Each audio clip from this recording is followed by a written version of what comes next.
इस वीडियो में हम बात करेंगे आजाद समाज पार्टी और बहुजन समाज पार्टी आखिर एक भी सीट हरियाणा उपचुनाव में क्यों नहीं ले पाई। इसके पीछे की वजह जानते हैं।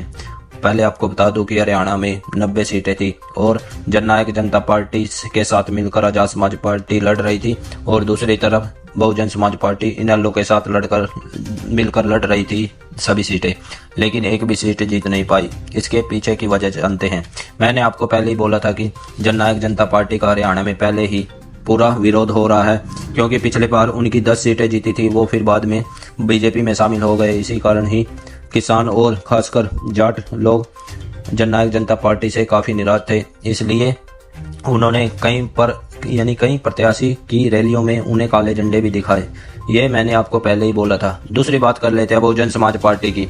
जो बहुजन समाज पार्टी का कोर वोट था, यानी कि दलित समाज, वो अब आपको हर जगह चंद्रशेखर आजाद की पार्टी में जाता दिख रहा है। इसके पीछे की वजह यह है कि चंद्रशेखर आजाद कहीं पर भी अत्याचार होता है वहां पर पहुंचकर उन्हें न्याय दिलाते हैं, और दूसरा कारण यह भी है कि चंद्रशेखर आजाद के यानी सिपाही भीम आर्मी के लोग कहीं पर भी पूरे देश में अत्याचार होता है तो लोगों के लिए अपने ऊपर मुकदमे लगवाते हैं, कभी भी घबराते नहीं।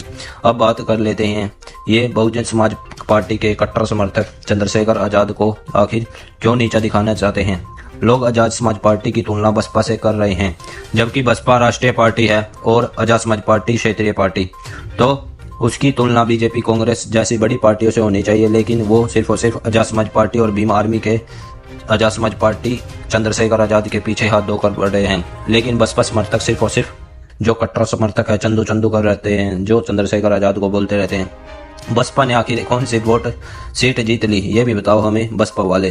अब भी समय है, सुधर जाओ, जमीन पर काम करो और तब जाकर आपको वोट मिलेगा। नहीं, ऐसा नहीं है। बहुजन समाज जाग चुका है, वो सिर्फ और सिर्फ चेहरे के माध्यम से, यानी जो जमीन पर संघर्ष करेगा उसे ही वोट देगा। लेकिन ये बसपा वाले कभी भी बीजेपी का विरोध नहीं करते। आप इस बारे में क्या सोचते हैं, कमेंट में जरूर बताएं।